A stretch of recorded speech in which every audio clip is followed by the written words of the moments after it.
champ now. Yes, I didn't say. What are you looking so sad about, champ? I'm surprised. I mean, I'm really insulted. That's not right, what you just said. What do you mean, what I just said? I mean, I'm getting a drink of water. I'm late getting home, but you talk. I said something about the greatest heavyweight champ, man. I'm a hometown man, and you talking about Joe Louis, man. Joe Louis wouldn't be nothing for me. Joe, I tell you, Joe, do you think you would have stood a chance with me? Well, Clay, one time during my career, I bombed a bomber month tour. Bomb of the month. I would have been a bomb because compared to you.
What's happening, my people?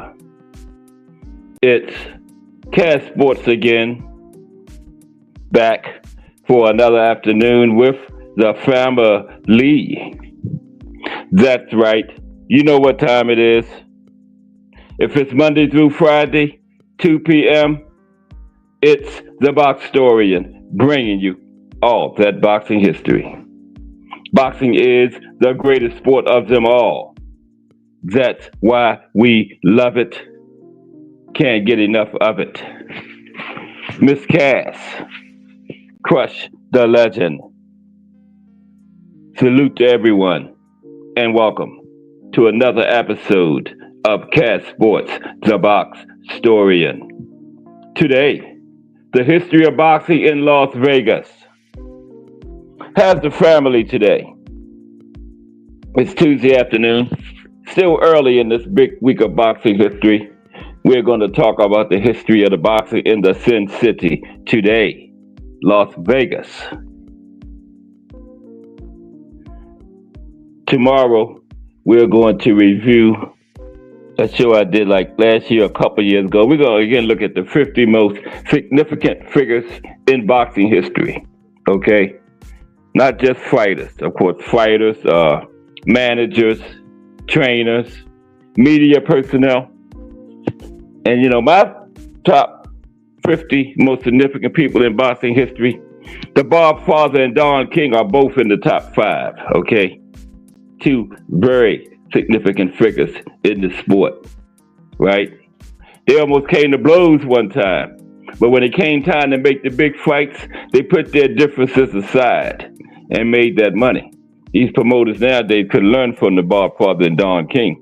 And back 70s, 80s, early 90s, not all, but most of the big names were signed to one or the other of them. So they had to work together to make the big fights. So yeah, we're going to look at the 50 of the most significant figures in boxing history tomorrow. Okay, but today, the history of boxing in Las Vegas. We're going to look at a little history, some of the big fights they had out there. Okay, and we're going to look at Las Vegas is now facing its toughest challenge yet, up against with the Saudis coming on, trying to take over boxing. So we're going to talk about that, okay? But first, of course, we're going to start with our fight of the day. And it's a Las Vegas fight, all about Las Vegas today. The fight of the day took place in Las Vegas, so let's get into that. Today's fight of the day. But first, Define Arnie 1 in the building. Salute Define Arnie 1 and Technique in the building. Salute, gentlemen. We're going to take a look at Las Vegas today, but first, our fight of the day. So let's get into that on this Tuesday afternoon. Fight of the day.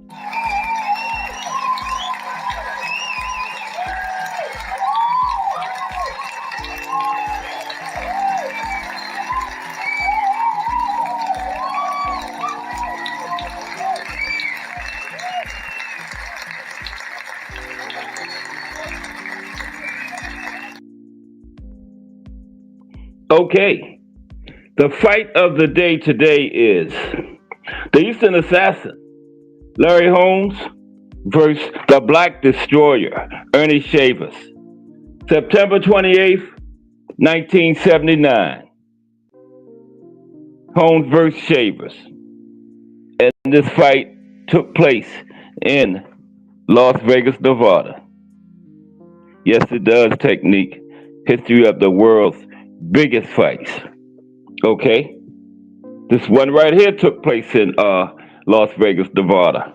I believe it was Caesar's Palace, 1979. Holmes versus Shavers.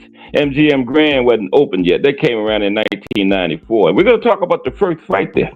The first fight at MGM Grand was headlined. The card was headlined by Julio Cesar Chavez and Frankie Randall. The night when Frankie Randall upset Julio Cesar Chavez. That was the first fight at the MGM Grand. Okay, but this one was at Caesar's Palace. Holmes versus Shavers. Our fight of the day. September 28th, 1979. We talk of fighters having a puncher's chance. And that, more than anything else, was what Ernie Shavers brought into the ring at Caesar's Palace on this fateful night. To his final chance to win the heavyweight championship of the world. Now, Ernie was one of the hardest punchers in boxing history. A fact impossible to refute, given the testimony of so many of his opponents, all rating Shavers the most powerful man they had ever encountered. No one questioned the fact that he had more than enough dynamite to knock out almost anyone with a single blow, especially with his monster right hand. Yeah, the Black Destroyer. Just what everybody he fought always said that Shavers was the hardest puncher they ever faced, okay, to a man, right? So he had a puncher's chance against anybody. There he is against Muhammad Ali, right? That was his first chance to win the heavyweight championship, came against Muhammad Ali. Fell a little short in that one, okay? Salute Victoria Thomas. That's Miss Cass under her government name. Okay, let's continue. Shavers and Ali right there in that picture. Yeah, Ernie never won the heavyweight title. That was his first title shot right there against Ali. It was a good fight though. But the heavy-fisted warrior from Ohio also had some serious miles on his 34-year-old frame. 67 pro fights, including battles with such tough customers as Ron Lyle, Jerry Quarry, Jimmy Ellis, Henry Clark, Roy Williams, and in a hard-fought 15-round struggle for the heavyweight championship, Muhammad Ali. Now, Ernie's second dance with Larry Holmes was also his second shot at championship glory. But all knew he wasn't going to win it by outdueling the younger, faster Holmes. To win the jackpot, he would have to hit pay dirt with that big right hand and render the Eastern assassin helpless. A puncher's chance was the only chance Shavers had, and everyone knew it. Okay? Everyone knew it.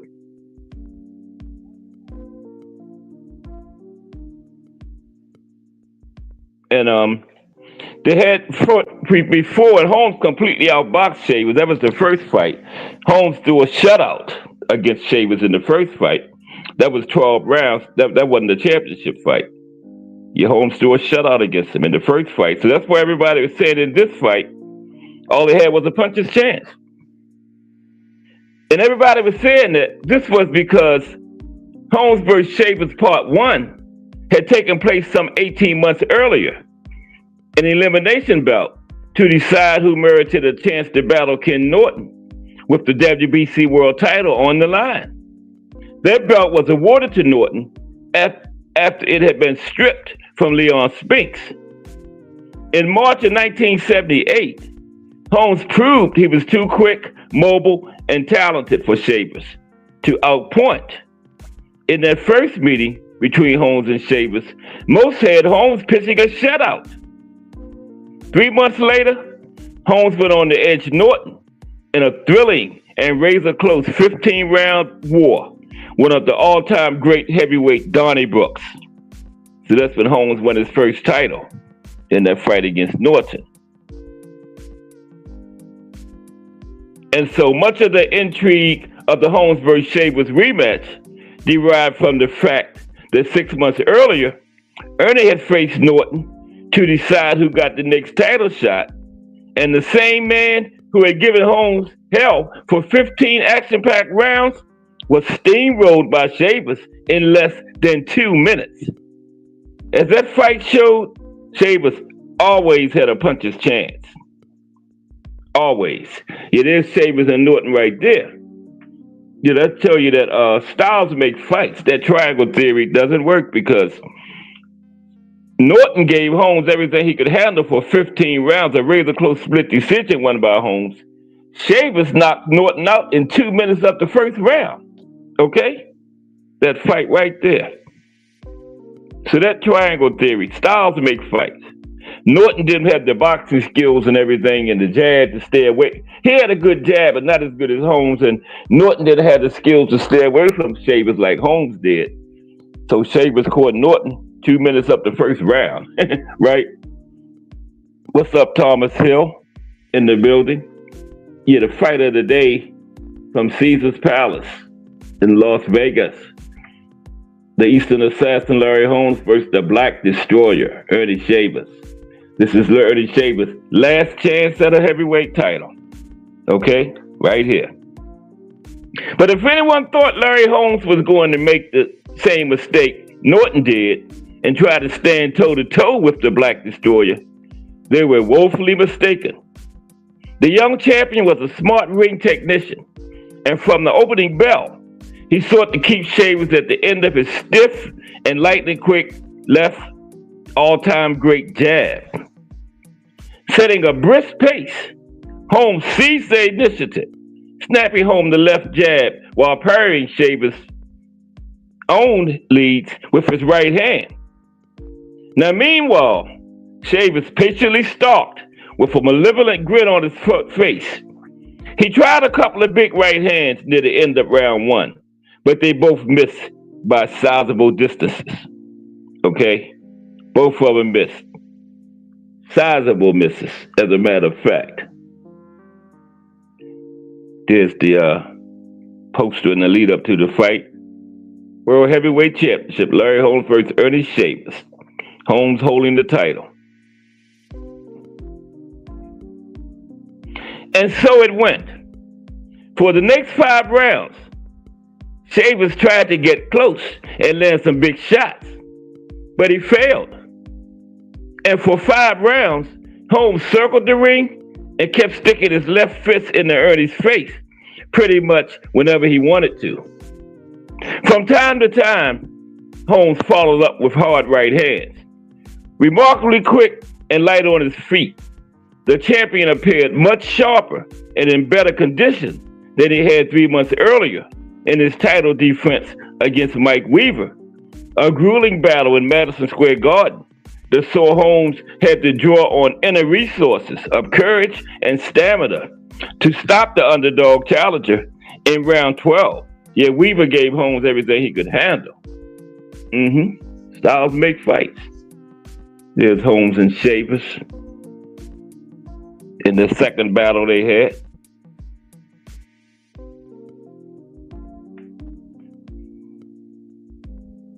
BBO. What's up, BBO?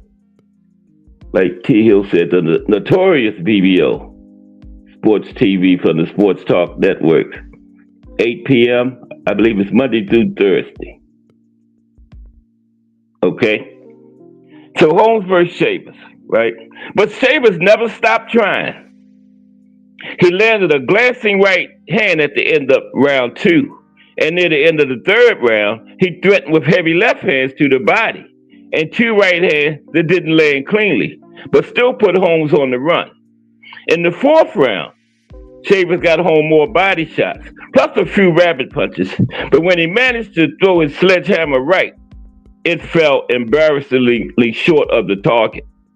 Meanwhile, Shavers was eating plenty of leather himself.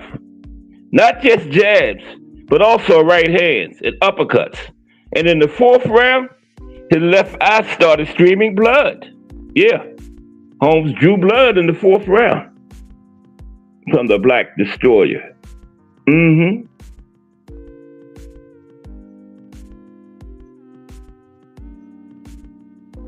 on, page. Okay, there we go. Yeah.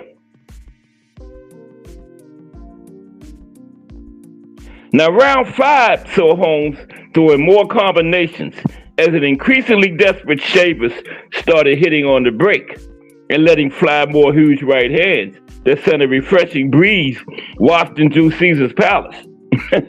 In the 6th round, Holmes got up on his toes and danced as he targeted the cut on Shavers' eye with his whip-like jab hand.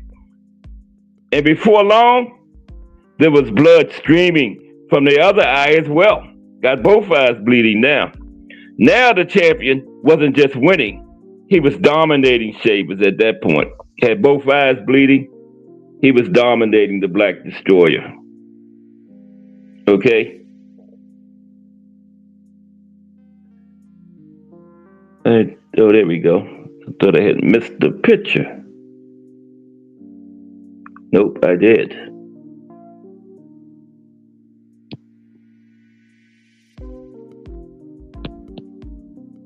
Okay, bear with me for one moment.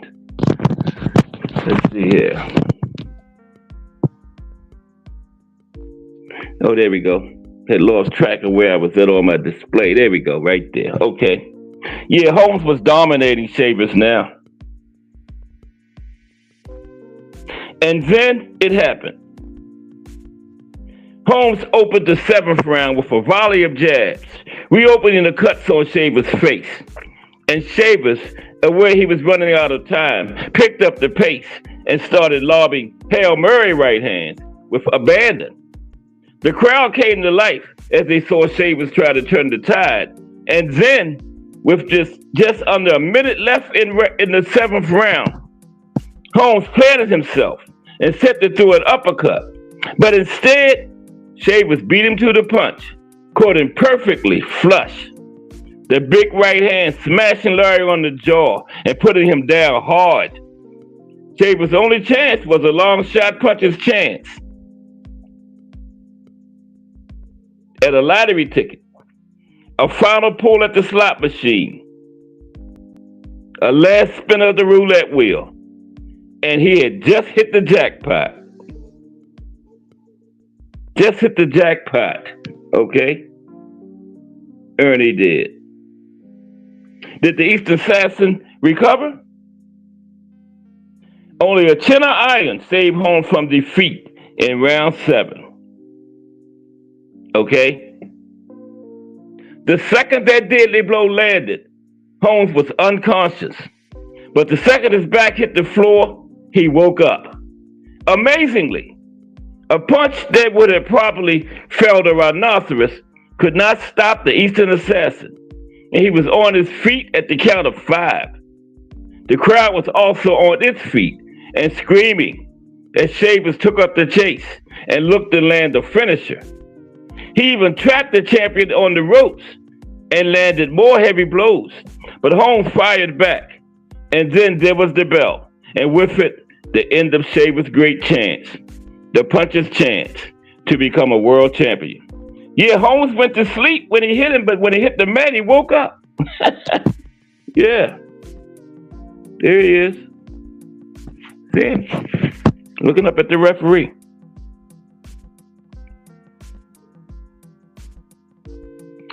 That's the second knockdown, okay? Now, and despite the drama and the excitement of the moment, the fight was now effectively over. Shavers, 35 years old, lacked the stamina to follow up on his advantage, while Holmes, now fully recovered, went to work. The blood in Shavers' eyes was blinding him, and the punches from the champion were taking a greater and greater toll on him. Exhausted and battered, Shavers was now simply following Holmes around the ring and taking shots. Shavers almost went down from a series of heavy blows in round 9, and in the 10th, it was nothing more than target practice for the champion as he unloaded uppercuts and right hands with impunity. The Holmes had also went down in the first fight, so this was the second time. He went down in round 9 with the rule that one a slip, okay? But anyway, the challenger displayed admirable courage, kept trying to fight back, but he had nothing left. Finally, at the 2-minute mark of round 11, referee Davy Pearl halted the one-sided action and declared Larry Holmes the winner. Yeah, Shavers that was his last shot at a title. Never got there. Yep, but he was in a couple title fights. Fought Ali for it, but never could get over the hump. But he showed his courage as he took a beating from Holmes in this fight. And when he did, he brought to an end the long, difficult quest of Ernie Shavers for the top of the heavyweight mountain. A quest that had led to bitter and painful failure. Twice Shavers had battled for the heavyweight championship of the world, and twice he had been denied.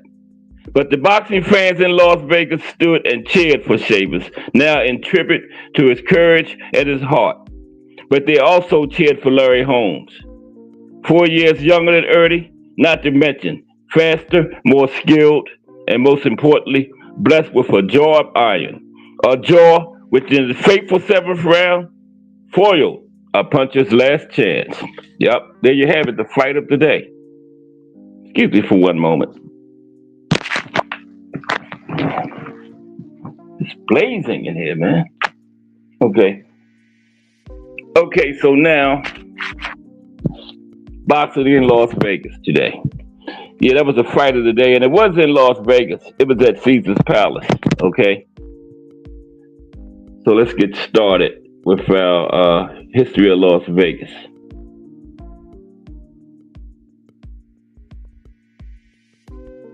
Okay, there's a shot of Las Vegas. Okay, first, we're going to just talk about a history of boxing in Las Vegas. Okay? But how's everybody today? It's Tuesday afternoon, still early in this week of boxing history we got going on here.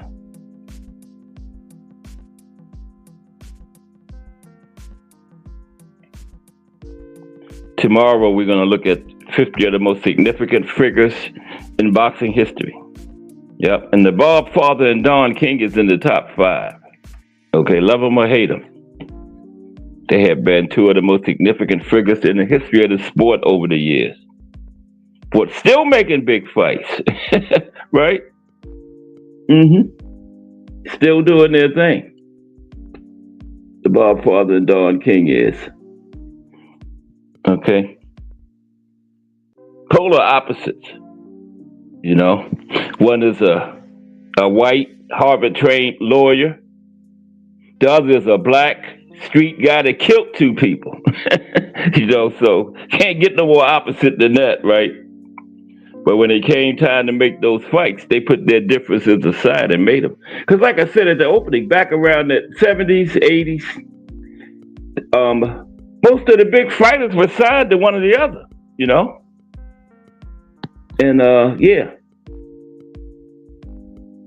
They got together and up on the stage smiling from ear to ear because they knew they was racking in them millions, sitting side by side. Okay? The Bob Father and Don King, raking in the millions.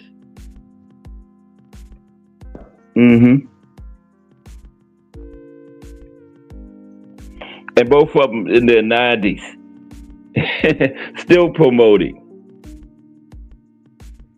Yup, still doing their thing. In their 90s now, man, that's incredible. And they're the exact same age. I think they're 93.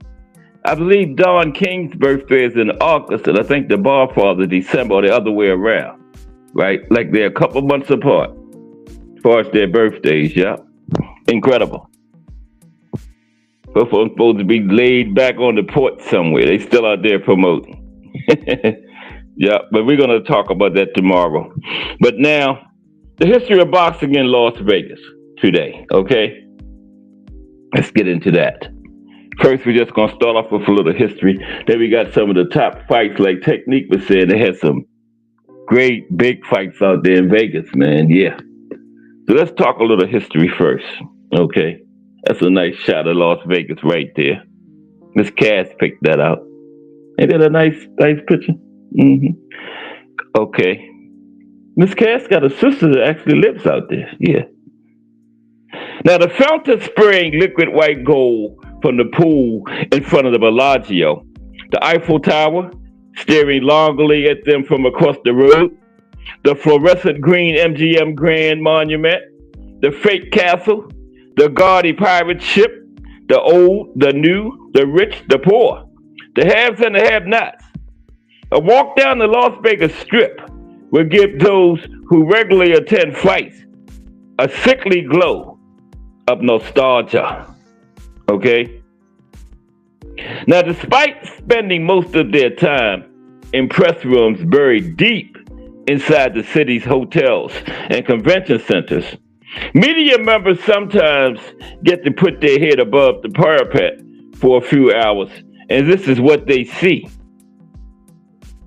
In small doses, it can be entertaining, amusing, and certainly a break from the monotony of outrageously patterned walls and carpets on the windows, casino floors, where, for all intents and purposes, it could be 4 a.m. or 4 p.m. Sure, the desert air is not always fresh. The heat can be stifling, but for many, a boxing reporter, Las Vegas has become a home away from home. Yep, has become a home away from home. There's Bud Crawford and Canelo just had their big fight a couple weeks ago. Remember? Now, last year, when Gervonta Tank Davis fought Frank Martin and David Benavidez Fort Alexander Gwozdik. Remember that card? The MGM Grand Garden Arena hosted its 100th fight card. It was that card right there. Tank and Frank Martin, and the co-main was the Benavidez and Gwozdik. You remember that? That was the MGM Grand's 100th fight night. And that was a big milestone, particularly when you consider that plenty of big fights have taken place elsewhere in the city, be it the T-Mobile Arena, Thomas and Mack Center, Mandalay Bay, or Caesars Palace. It is at the Allegiant Stadium. This was the first time the football stadium ever hosted a boxing card a couple Saturdays ago, when the biggest non-heavyweight fight in several years took place, when Canelo Alvarez and Terence Crawford collided, okay? That was Canelo's 20th work trip to Las Vegas, a successful business relationship that goes back to his win over Miguel Cotto in 2010. Now, Crawford made his Vegas debut a couple of years later against Andre Gorges. And he's shown out in Sin City 10 times since. That was his 11th fight there against Canelo, including scoring his show-stopping demolition of Earl Spence in 2023 at the T-Mobile Arena, delivering one of the finest performances in modern boxing.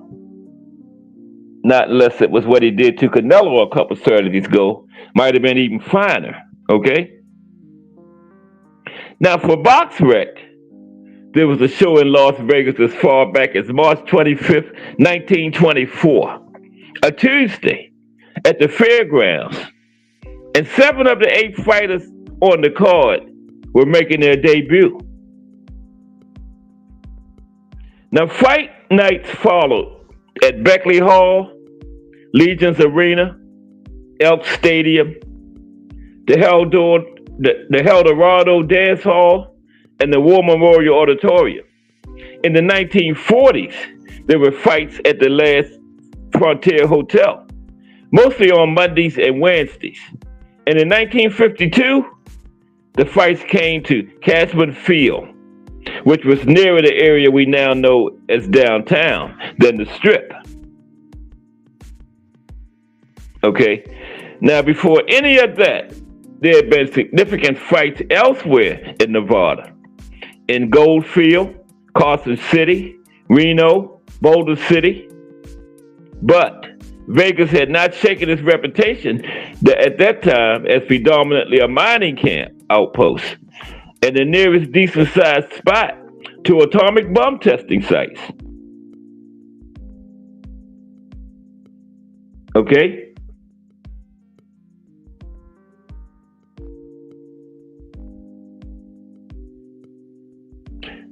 All right, there we go. Yeah, I'm still using the phone. This phone is so slow. Salute, Mike Rim. I thought I was going to get my laptop today, but it still didn't come. Damn. Okay, salute, Mike Rim. What's up, Mike? Mike Rim in the building. Let's talk more little history on Las Vegas right now. Now, in 1955, what is often cited as the first major Las Vegas fight took place at Cashman Field, when former light heavyweight champion Archie Moore won his heavyweight return with Cuban Nino Valdez. Okay? The two had dressed as cowboys to promote the fight when they first got into town. Now, Moore won the first time. This was a rematch. And while there were some dissenters who thought the Cuban deserved to win in the rematch, Moore took a 15-round decision. The Boxing News report said the verdict was booed. The Ring magazine reported, most boxing writers agreed with the decision, but a few dissatisfied fans booed and tossed cushions, newspapers, and programs into the ring. It was a mild demonstration. Yeah, that is mild. They toss cushions, newspapers, and programs. Yeah, I done seen it. Sometimes they toss bottles.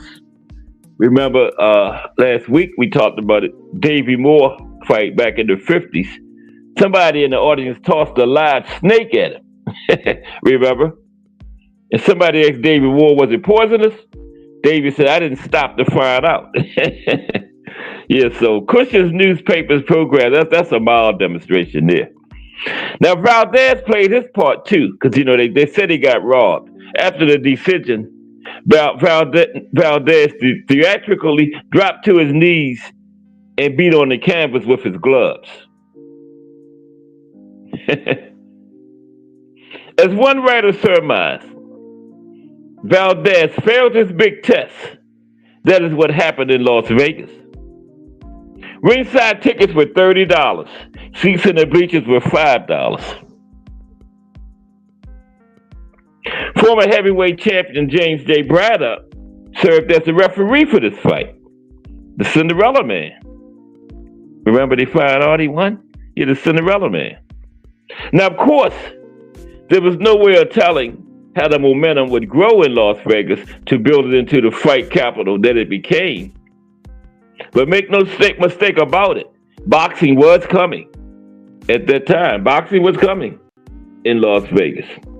Okay? There were only a few indications at the time in the boxing periodicals that Las Vegas would represent a welcome change of scene from Miami, New York, Chicago, and Philadelphia. For example, in a caption for the Moore Valdez fight, Ring Magazine enthusiastically explained, Fabulous Las Vegas was the scene of the 15-round heavyweight battle between Archie Moore and Nino Valdez. Now, things got more serious in 1956 when the Silver Slipper started comping guests to watch fights at their property.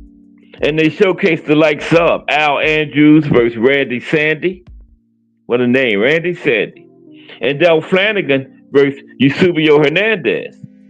But with the influx of casinos in the 1960s, Las Vegas rapidly began to attract the fights. Of course, it helped that there was plenty of entertainment on site too. Frank Sinatra and the Rat Pack were in town, making it their own. A city of about 65,000 people, right? It was up to more than 2.4 million in 2024. But 65,000 at that time was expanding. Infrastructure was being created, turning a desert of sand and dreams of gold into one of neon and dreams of good fortune. But while Moore Valdez was a big fight, it wasn't a championship fight. That first honor came when Benny Parrott, another Cuban, decisioned Don Jordan for the welterweight title in the convention center on May 27, 1960. Fewer than 5,000 fans showed up. It was a pretty drab encounter. Now, Las Vegas was not just glamour and flashing lights and championship fights. From the 1950s on, when the money started rolling in and the slots started paying out, organized crime shaped the spine of the city and was involved from the bottom up. Certainly, poor Don Jordan was one of many fighters unable to escape the clutches of the mob. Ash Resnick was a mob figure and casino executive at the Thunderbird Hotel. He persuaded Madison Square Garden matchmaker Teddy Brenner to roll the dice and use Vegas for a title fight. And while the crowd for Parrott Jordan had been relatively small, the TV audience ran into the millions. In 1961, a kid called Cassius Clay came to town and whipped Hawaii's Duke Sabadong over 10 rounds in the future Muhammad Ali's 7th pro fight, right? That was the Cassius Clay's 7th pro fight. That was one of 7 fights Ali had in Sin City over his career. But Parrott Jordan was the one that demonstrably showed Las Vegas would work well as a fight town. Parrott Jordan.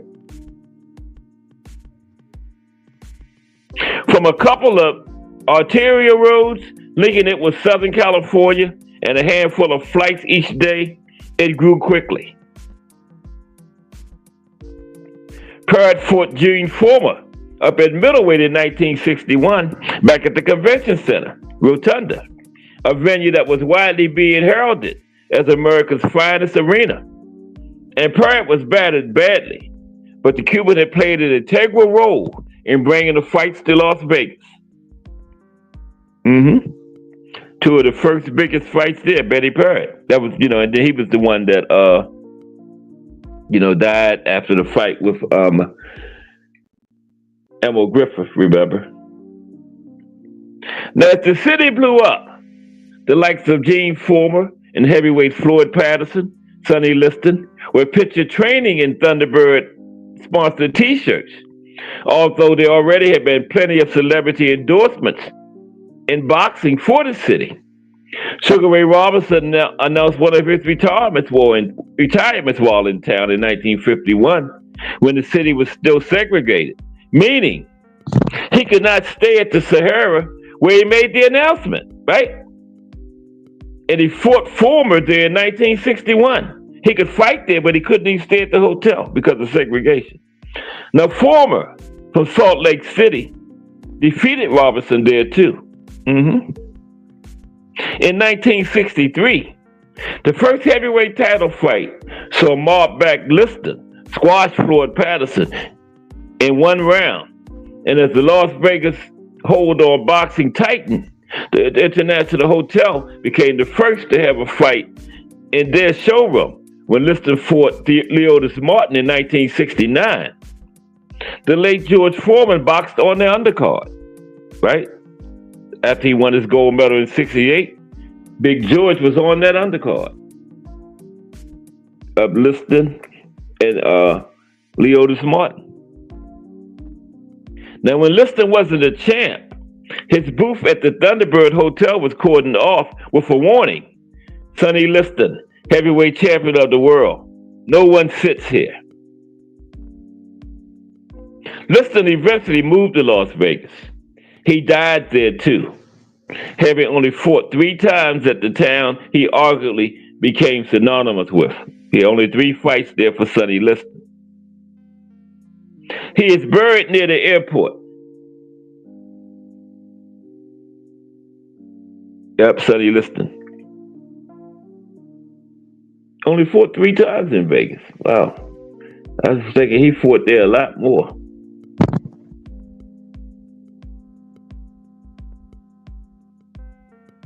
It was the lack of an iconic venue that meant Vegas hosted a lot of fights, but it did not dominate the landscape. In 1978, the Las Vegas Hilton unveiled their pavilion for Ali's first fight with Leon Spinks. And 2 years later, Ali was boxing Larry Holmes at Caesars in an arena set up in the car park. The times were changing. Influential promoter Bob the Bobfather Arum, a Harvard graduate, set up shop in Las Vegas. Johnny Taco's boxing gym became one of the go-to training venues in the world, and ex-fighters could be seen everywhere. Most notably, heavyweight legend Joe Louis became a greeter at Caesar's Palace. A marble statue of the great Louis still watches over gamblers there today. Yeah, still got the statue. There's a shot of it. Statue of Joe Louis in Vegas. Still there to this day. And we hit the like, subscribe, and all that kind of good stuff. In the 1980s, Vegas solidified its standing with a succession of super fights. Larry Holmes boxed Jerry Cooney in a huge event. Bobby Hagler had 5 of his last 6 fights there, including against Sugar Ray Leonard, John the Beast Mugabe, and Thomas the Hitman Hearns. It was also where Hearns fought Sugar Ray Leonard in 1981 and 1989. Both of their fights were there. And where Leonard closed out his 3-fight rivalry with Roberto Duran, also in 1989. But they shouldn't even had that fight. Two big overweight buffaloes, Sugar Ray and the Red in 1989. Who wanted to see that? But yeah, both of their fights were in Vegas. hmm Now, Duran carried on in Vegas through the 1990s, boxing the likes of Vinny Paz and William Joppy, by which point Mike Tyson had emerged as the attraction. Okay? Yeah, Tyson had come on the scene by then. Iron Mike. His heavyweight coronation was completed with the pummeling of Trevor Berbick for the WBC belt in 1986, and he beat countless more there. Bone Crusher Smith, Pinklon Thomas, Frank Bruno, dividing his fights between the desert and the New Jersey shore in Atlantic City. Okay? But when Tyson was released from prison in 1995, Vegas was the only game in town, and it was home to 8 of his next 9 fights and some of the most notorious moments in heavyweight history. First up was his one-round bashing with Peter McNeely. That was his first fight out of prison. They wanted it to be Big George Foreman, and guess what? His first fight out of prison against Peter McNeely is one of the top 5 pay-per-views of all time. Just think if it would have been Big George. Wow. So his first fight out of prison was his one-round bashing of Peter McNeely. Then came wins over the petrified Frank Bruno and Bruce Seldon, but Evander Holyfield delivered one of the greatest shocks to win their first fight at the MGM Grand, right? Now, the rematch was the fateful bite fight, again back at the MGM Grand, which is where Tyson later tried to break France Botha's arm and nailed Olin North after the bell. You might bet it's some doozies. But by that point, even Tyson had outstayed his welcome, and he took his show on the road for the remainder of his career. But the baton had already been passed. Okay? Oscar De La Hoya was emerging, and he defeated the great Julio Cesar Chavez twice in Las Vegas, both at times at the MGM Grand. In fact, it was Julio Cesar Chavez who headlined the first boxing card ever at the MGM Grand. And in January 1994, when Frankie Randall upset him by split decision. That was the first card at the MGM Grand, 1994, right? It was also Oscar who opened proceedings at the Mandalay Bay in 1999 when he stopped Obakar in the 11th round. What's up, Shawa? Shawa is in the building. Salute. Shawa says, she been ear hustling since Holmes versus Shavers. Cooking, watching, and listening. Okay, Shawa. Appreciate you. Yeah, everybody subscribe to Shawa. She's got a great channel over there. You can drop your link again if you feel like it, Shawa. Yeah, anybody with a channel in here, just throw your link in there so that people can go straight to you. Wait till 4 o'clock though, because y'all get over there and see that good content Shawa got that won't come back. So hit the link at 4 o'clock. Salute, Shawa. History of boxing in Las Vegas today. Okay. Yeah, Oscar, Julio Cesar Chavez had the first fight at the MGM Grand in 94 when Frankie Randall upset him, remember? And Oscar opened up the Mandalay Bay in 1999. Stop Obakar, okay? Now, the historic outdoor venues at Caesars, Dunes, and others gave way to arenas that were built surely with boxing in mind, right? The MGM Grand could cater for 16,000 or so fans, and the Mandalay Bay could take 12,000. So yeah, both of those were built with boxing in mind because both of them came around in the 90s, right? MGM Grand could take 16,000 for boxing, Mandalay Bay 12,000. So that's not bad, you know, hosting a boxing match. Yeah, 16,000 folks in the house. There's a good shot of Las Vegas again, right there. So there are not many firsts left for boxing in Las Vegas, but the first fight at the Allegiant Stadium was iconic, right? So much of the sport is now woven into pop culture fabric through its association with Las Vegas. And that first fight at the Allegiant Stadium was a couple weeks ago, remember? Terrence Crawford and Canelo Alvarez. Yep. Now, Las Vegas and boxing are hand in hand to the extent that the city featured from a sporting perspective in countless movies. Now, where did the two fighters end up boxing at the end up playing to the bone? With Antonio Banderas and Woody Harrelson? Las Vegas. Where did Lennox Lewis and Vladimir Klitschko share a fight that never was in the Ocean's 11 remake? So many great fighters and great fights have been etched into boxing's rich tapestry through their fights in Vegas. The Madison Square Garden might be the mecca of boxing. Riyadh might have enticed many of the more recent big nights, and Wembley Stadium, Sweet Caroline and all, is the home of concert crowds and British heavyweights.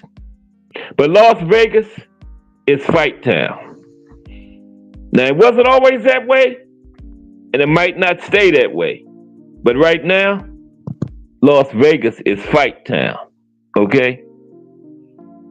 Mike Mazik in the building. What's up, Mike Mazik? How are you today? Good to see you, Mike. Okay.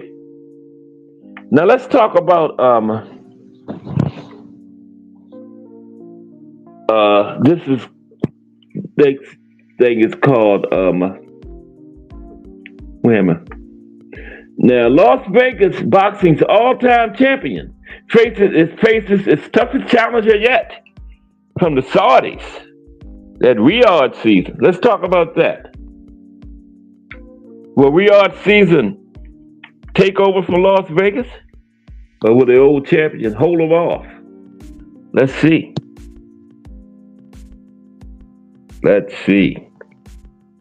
Yeah, but tomorrow is going to be a good show.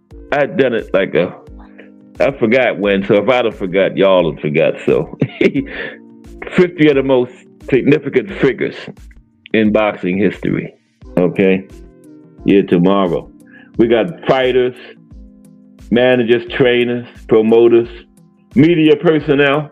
There's 50 significant figures in boxing history. Okay? That's coming up tomorrow. Thursday, our country this week is going to be France. Boxing in France. Okay? You know, we do a different country every week. Friday is going to be the life and career of the Gypsy King, Tyson Fury. Okay, yeah. We're going to talk about the Gypsy King. That's a long one. That might be two parts. Like Canelo had to go into Monday. Floyd, remember? Gypsy King is a long one. He is retired, right? Because, it's not the first Friday of the month yet for our active fighter. And our next active fighter is going to be Bud Crawford. We started active fighters a couple months ago, but I was waiting for the Bud Canelo fight to do Bud. Now I can do him. He's going to be the first Friday in what's next? October. Yeah. Well, it's my birthday month too. Yeah. But yeah, Las Vegas is facing its toughest test yet. Toughest challenger yet. Let's get into that. Tuesday afternoon. It is Tuesday, right? This time going by so fast. I ain't sure, Yeah, there we go. Okay, who else came in? Oh, yeah, Sharma says Tyson reportedly is returning. Okay. What I'm going to do is profile Friday before he get back. So Friday, he's still retired. Okay, but yeah. Yeah, I heard something about he was returning too, Shawa. Yep, I did hear that. Yeah. Okay, this is a little short thing. Then we're gonna talk about some fights in Vegas after this. Okay. Mike Mazik. Yeah, salute Mike is in the building. And I forgot, this is my 501st show. I think Mike betted 499 of them. Mike Rim betting like 498 of them. Okay, but let's go. Yeah. Las Vegas boxing's all-time champion faces its toughest challenger yet. Okay? Toughest challenger.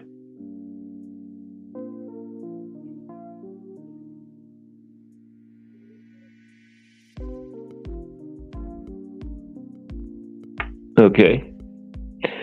Now, after Tim Tszyu defeated Brian Mendoza in 1993 to run his record to 24-0 and announce himself as a major force in the junior middleweight division, he made it clear that he felt he had outgrown his native Australia.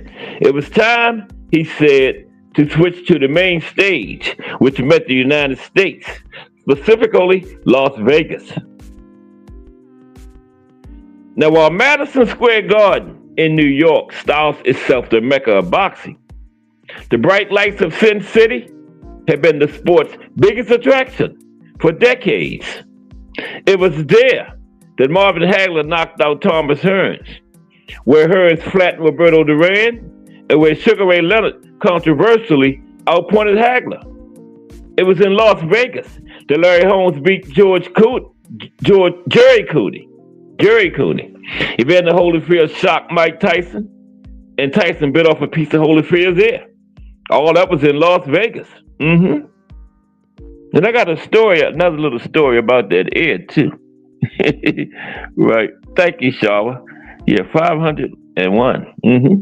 I got a little story about that ear coming up too. That bitten off ear. Right? We're going to get to that. Okay, yeah, all that happened there, though. Mike Tyson bit the man's ear off and everything. He bit him twice. He bit it off the first time, then they continued to fight. Then he bit him again. So then when referee Mills Lane said, "That's it, Mike. I gave you a chance. This is the second time you done bit the man. It's over." Right? It's over. But anyway, it also was where Oscar De La Hoya fought the great majority of his big fights, as did Floyd Mayweather, including the two richest fights in history, Floyd's wins over Manny Pacquiao and Conor McGregor. It was where Canelo Alvarez and Gennady Golovkin twice went toe-to-toe, and where Diego Corrales stopped Jose Luis Castillo in what many regard as the greatest fight of all time. Yeah, that was a doozy there. That one. Now, Las Vegas has not gone unchallenged. Madison Square Garden's history and status has continued to exert a pull. Atlantic City threatened in the 1980s and early 1990s to be Vegas's equally brash East Coast cousin. And boxing even enjoyed a brief flirtation with the Chinese, right? Remember? In Macau, yes, a few fights over there. Chinese was threatening. So far, Vegas has seen off all comers, retaining its status, but now it is facing a new threat in the form of Turki Ali Sheikh and the Kingdom of Saudi Arabia. Facing a new challenge. Over the past couple of years, the Desert Nations boxing offerings have combined a brief dalliance in influencer events with a more committed pursuit of the very biggest heavyweight fights, the kind of fare to interest even the most casual fans.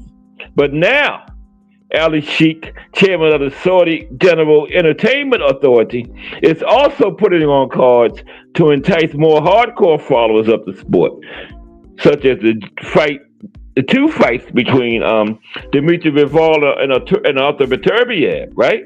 Two big ones. But as the China experiment showed, such things do not always last. Is the Saudi spigot destined ultimately to turn into another Macau mirage?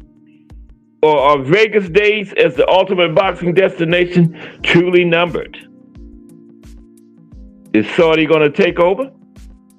Now, a representative of one major boxing promoter told Boxing Scene, they didn't want to be named, right?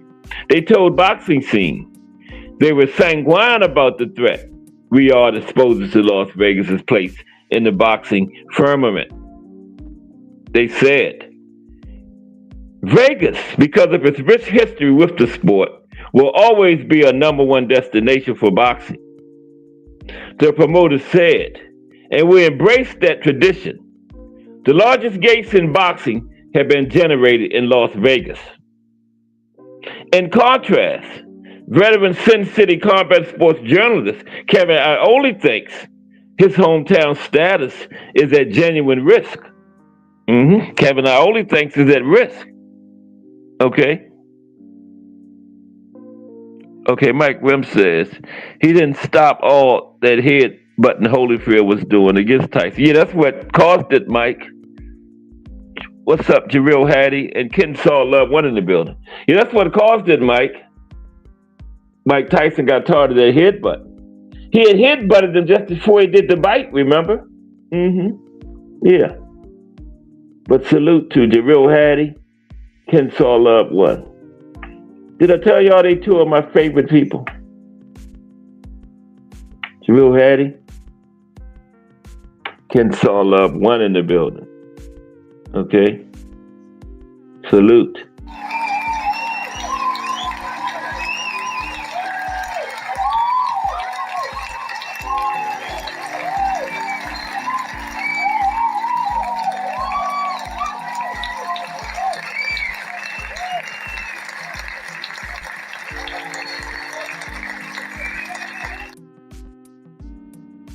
Okay, salute Jarrell Hattie and Ken Saw Love, one. All right, yeah, Mike Rim, that was what caused. He had headbutted, Holyfield had headbutted Mike Tyson just before he did the bite. And there was a lot of headbutting going on in both fights. Yeah, you're 100% right, Mike. Yeah, that's what led to it. But yeah, Kevin Iole said Las Vegas is at genuine risk from the Saudis. He said, I think it's really in jeopardy more than it's ever been since I've been in Las Vegas, which is over 30 years. That's what Iole said, right? It's in real risk the most risk since he's been in Las Vegas. He said the Saudis are able to outspend even the Las Vegas casinos. I think all the super big fights are going to go over there. There are going to be very few holdouts. Wow. Now, representative for MGM Resorts International declined to comment for this article. But Iole says he suspects that the casino operators are relaxed about the situation. The city, he notes, now has an NFL franchise and an NHL franchise, and they have a minor league baseball team there. And they have a new NBA arena on the horizon. So they're trying to lure the NBA there. So, they'll be fine without boxing if the Saudis do take over. They had Super Bowls there. What was it, 23? I think the 23 Super Bowl was there, right?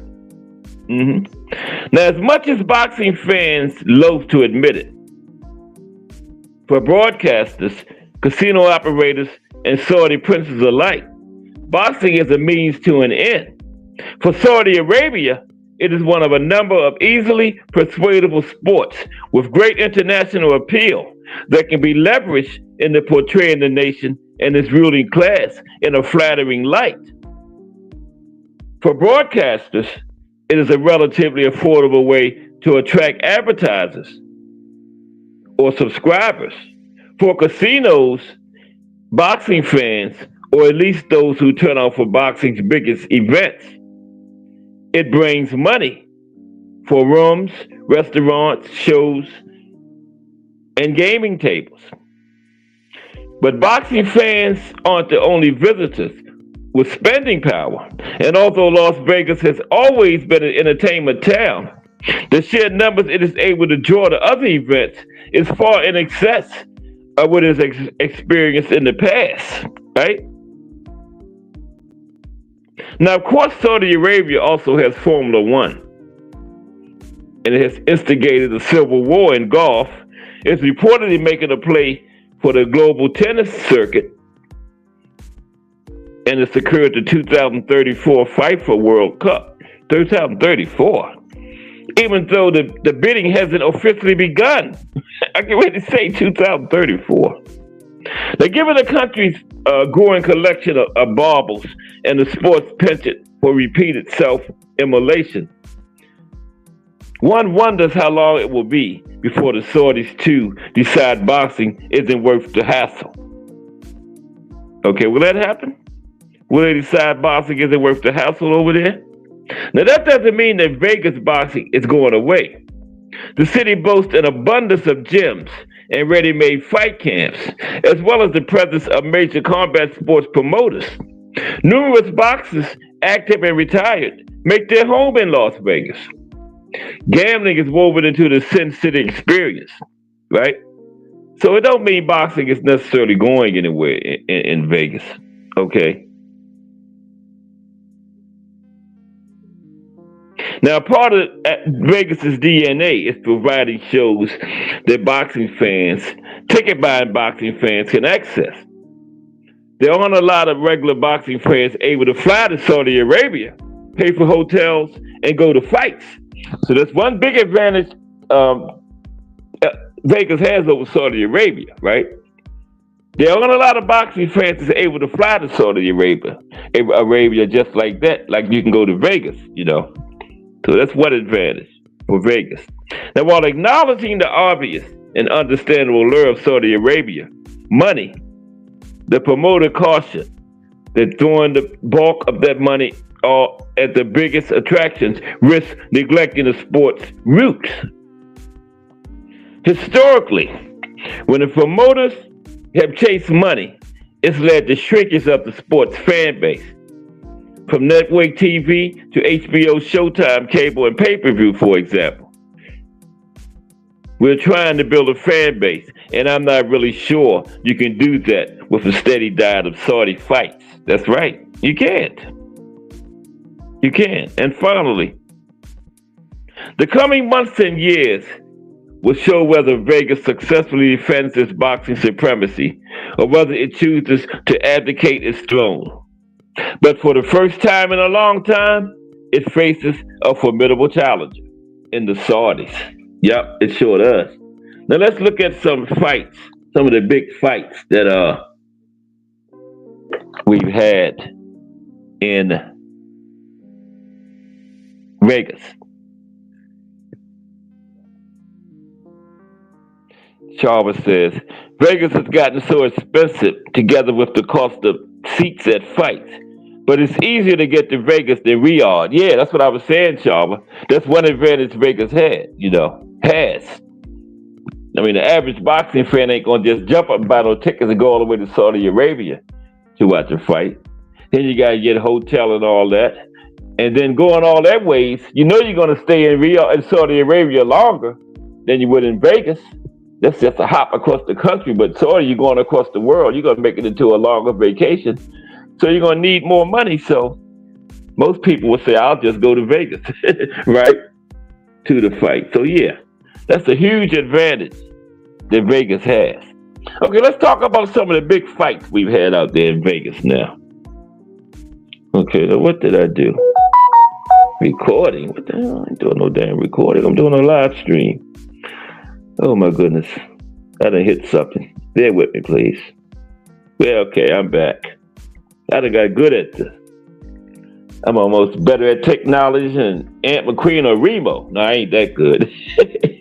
I'll never get that good. Told you one time when I first started, I was having trouble dropping my link, and some kind of way Aunt dropped my link. I was like, damn. I looked in the chat, it was in there. And Aunt said he had dropped it. Still ain't figured that out. But okay, let's talk about some of the big fights we've had over the years in Saudi Arabia. And I let my laptop get it, 'cause this phone gets on my nerves, man.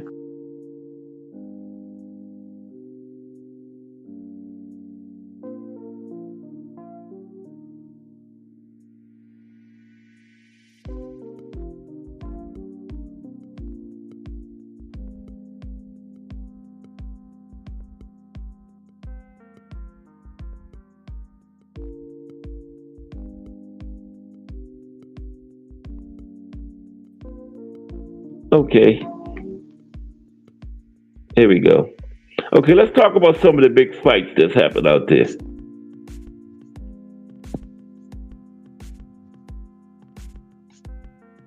Where is that?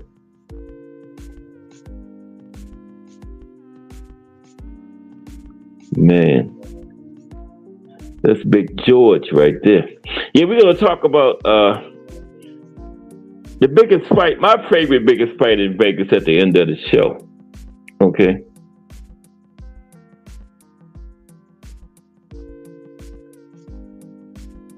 Okay, bear with me for one momento. Oh, there we go. Okay, there we go. Some of the big fights that's happened out there in Vegas. I'm gonna need you again, tablet. You go right over there. Okay? Don't go far. All right. Some of the biggest fights that's happened in Vegas.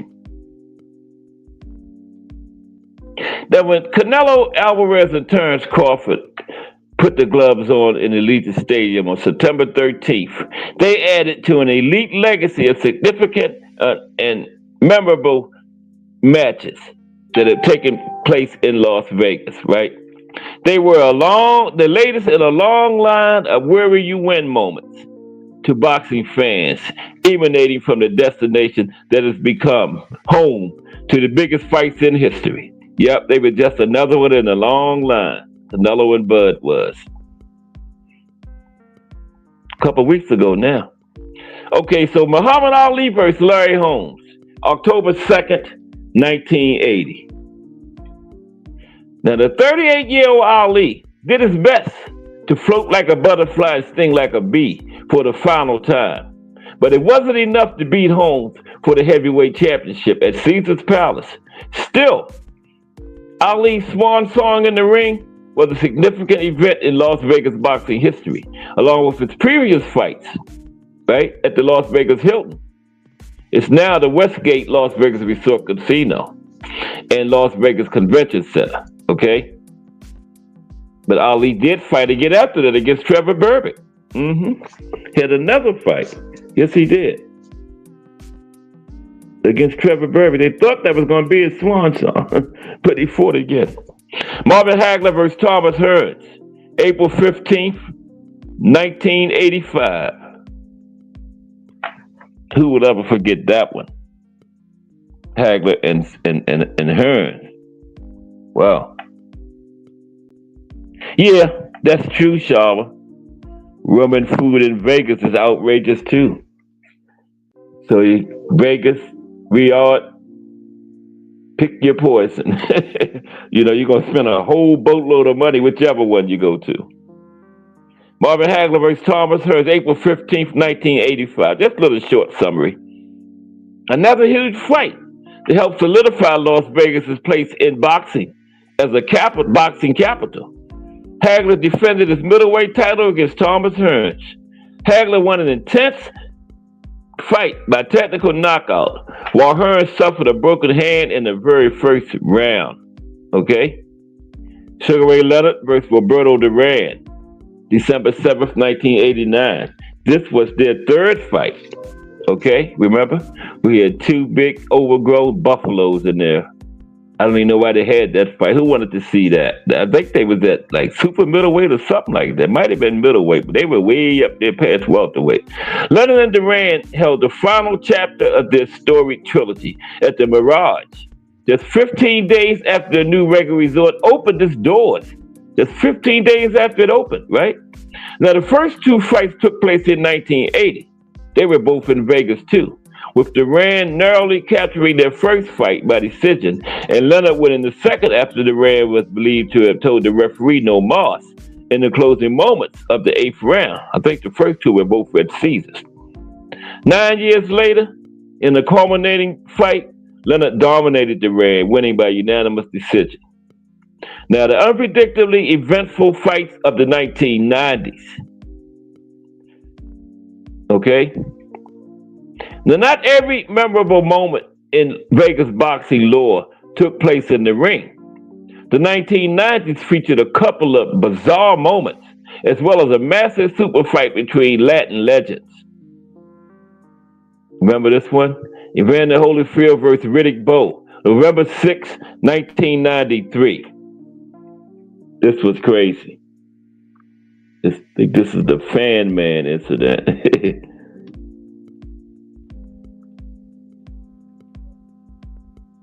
Here we go. This heavyweight championship brawl at the outdoor arena at Caesar's Palace was into the 7th round before the fight was temporarily delayed when a man using a motorized paraglider descended from the sky and landed on the ring apron. And it said some people in the audience got up and ran out of there. I would have been one of them. I would have ran out of there, got in my car, and I would have been on the highway. Something coming out the sky.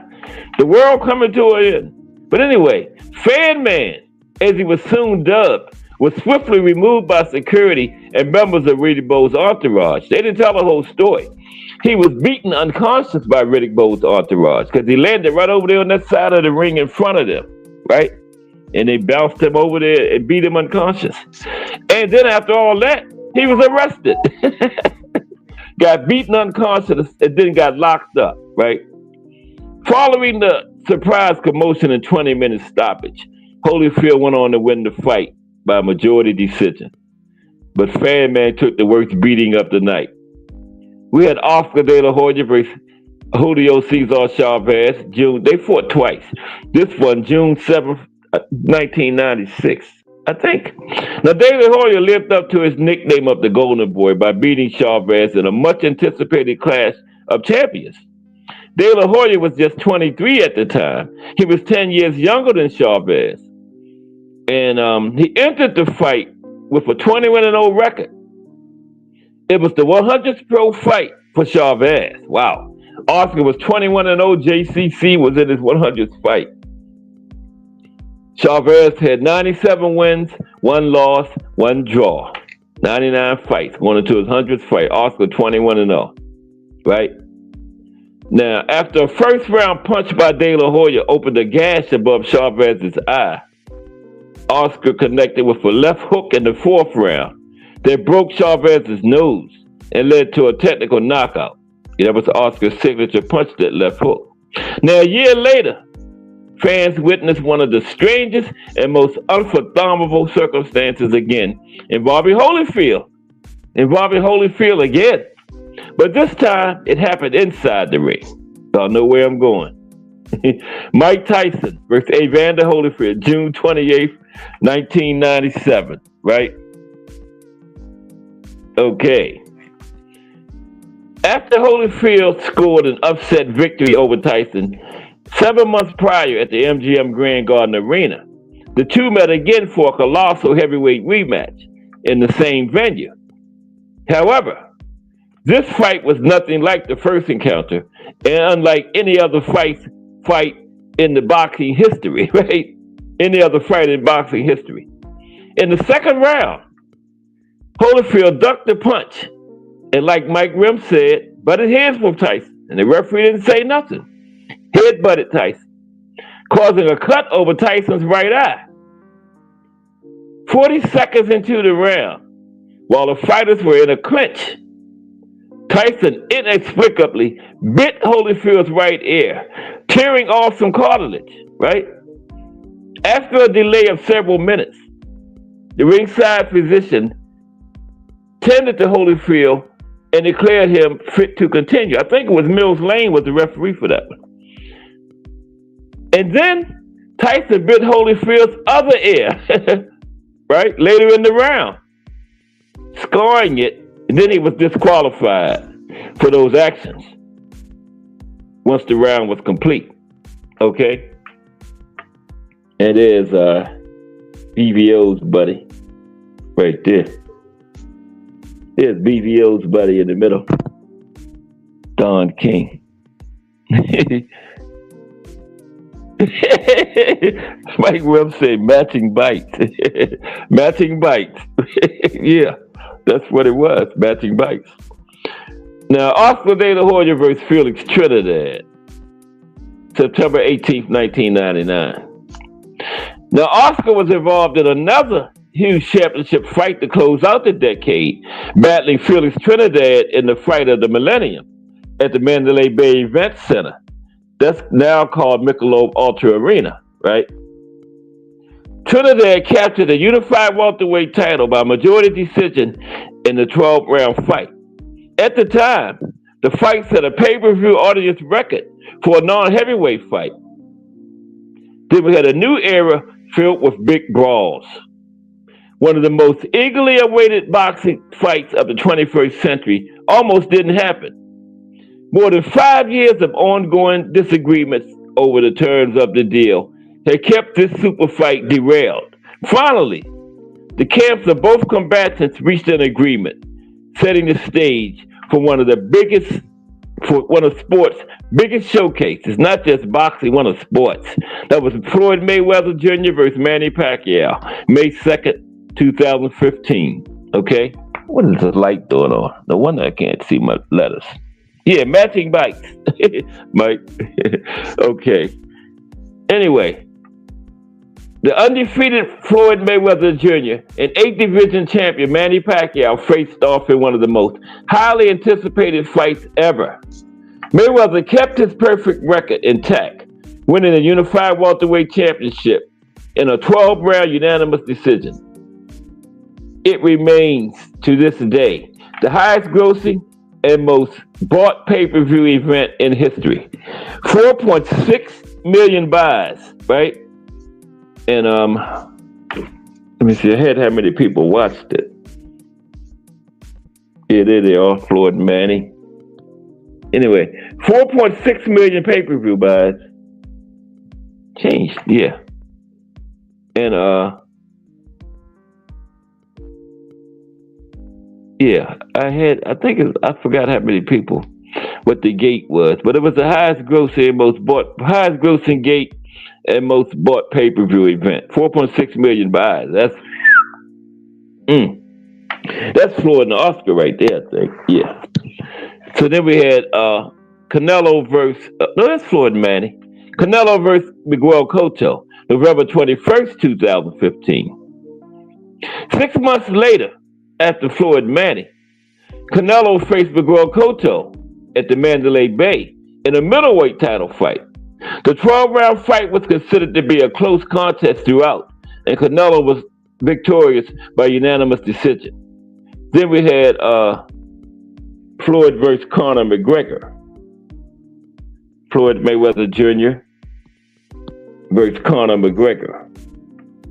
This was at the T-Mobile Arena, August 26, 2017. Was that far back? Wow, I thought that was later than 2017. I thought that was like 2020 or something, but I guess so, 2017, yeah. Now, Mayweather came out of retirement to headline another huge Las Vegas fight, this time against mixed martial arts star Conor McGregor. And like I said, T-Mobile Arena. With his 10th round win by TKO, Mayweather finished his career with a 50-0 record, eclipsing Rocky Marciano's unbeaten career record of 49-0. The fight generated the second highest pay-per-view audience in history, 4.3 million buys, behind only the Mayweather-Pacquiao event. And Floyd got 4 of the top 5 pay-per-views in history. I think the other one in the top 5 is Mike Tyson and Peter McNeely. Yup. Then we got Tyson Fury versus Deontay Wilder, October 9th, 2021. Back at the T-Mobile Arena again. This one was at T-Mobile. Okay. T-Mobile was the site of another epic Vegas fight, when heavyweights Fury and Wilder faced off for the third and final time with Fury's title on the line. First fight, Wilder had it, right? WBC. Now, Wilder knocked Fury down twice in the 4th round, but the 6'9" Fury recovered and eventually won with an 11th round knockout. Fury had probably the best recuperative powers I ever seen, man. He was out in that first fight and just woke up, you know? Of course, they say he had like 30 seconds. It wasn't that many, but it was over 10. It was over 10. Now, the fight is regarded as one of the top heavyweight fights of all time, and it was named the Ring Magazine's Fight of the Year for 2021. And then, of course, a couple weeks ago, we had Canelo Alvarez and Terrence Crawford. And Terrence Crawford put on a master class, you know, did what a lot of people thought he couldn't do, including me. I said he couldn't do it, but he went up there and did it, okay? And that was on September 13th, Saturday before last, right? And that was the latest in a long line of great fights in Las Vegas. That was the first fight ever at Allegiant Stadium, home of the Las Vegas Raiders. That one was, yeah. First, probably have some more in the stadium. Yeah, and it didn't do that bad. And I don't know where my ink pen at. I got another one. It didn't do that bad at all. Have they released the numbers and stuff on that one yet? I didn't see them if they did. Okay. Okay, now this is my top Las Vegas fight ever right here. Okay. This is my top Las Vegas fight ever. Right here. No, right here. George Foreman and Michael Moorer. Big George, second coming. Remember that one? The second coming of Big G. Oh, man. Excuse me for 1 minute. One momento.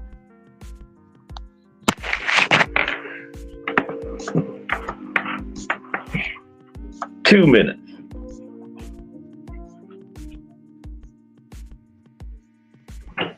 Hello.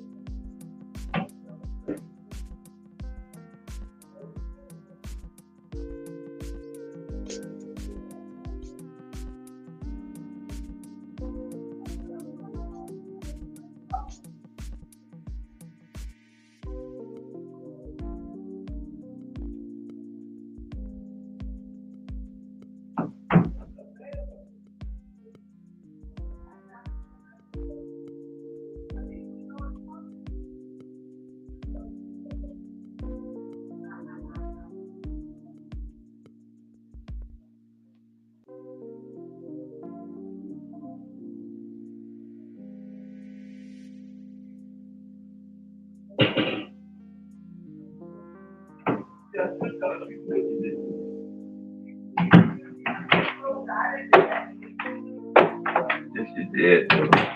Okay, I'm on the way back. Sorry about that. My apologies. Okay, let's finish this thing off. Yeah, this is George Ford and Michael Moorer. Oh, there's my ink pen right there. Okay. Sorry about the noise. This egg-on phone, man. Okay. There we go. Okay, George Foreman and Michael Moorer. Okay. Man, I don't know what happened to my dad going on.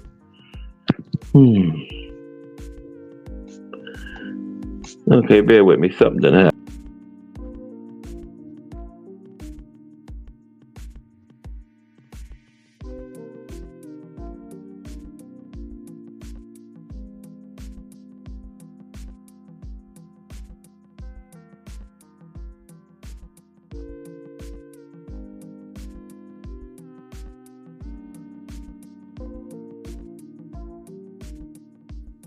Okay, and I'm back.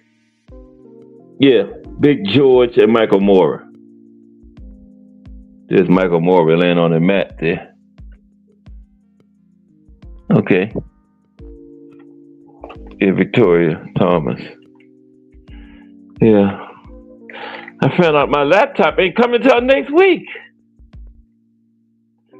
Miss Cass ordered my laptop and she ordered herself a DVD, and the DVD came yesterday.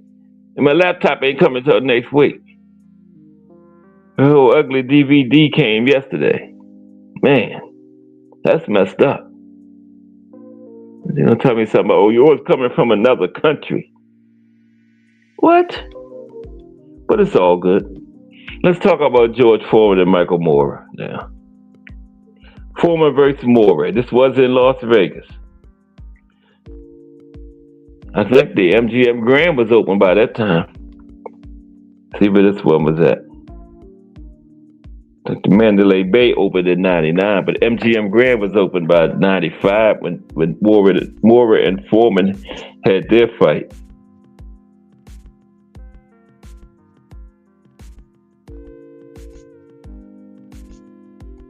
Okay. All right. George Foreman versus Michael Moorer. More than a one-shot knockout. Yeah, Foreman set all kinds of history in that fight. He became the oldest champion in heavyweight history. Longest time in between a fighter winning the heavyweight title from 20 years. And the biggest age differential between two opponents in a heavyweight fight. Foreman was 19 years older than Moorer. Yeah, all kind of history set, but let's talk about that. George Foreman versus Michael Moorer. More than just one punch.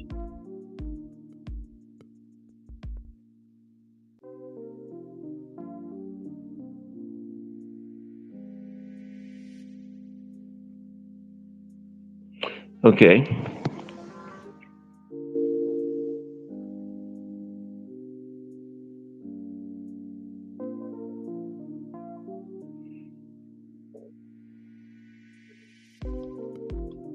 Yeah, that was the night a great fighter became a legend. At age 45, former heavyweight champion George Foreman became the oldest man to win the heavyweight crown in the 7 years. In the 7th year of a most unlikely comeback run. The fight itself has become a part of boxing folklore and is marked by, among other things, the contrast between Foreman and Michael Moorer. Two men from different generations with markedly different backgrounds and personalities. But if you look closer, you will find some intriguing similarities. A young Foreman, in fact, shares some significant resemblances to the seemingly dark nature of the young Moorer, who will certainly go down as one of the more misunderstood heavyweight champions. There's Foreman with his, he won the gold medal in 1968, waved the flag after the 1968 Olympics. I call it the Triple Crown.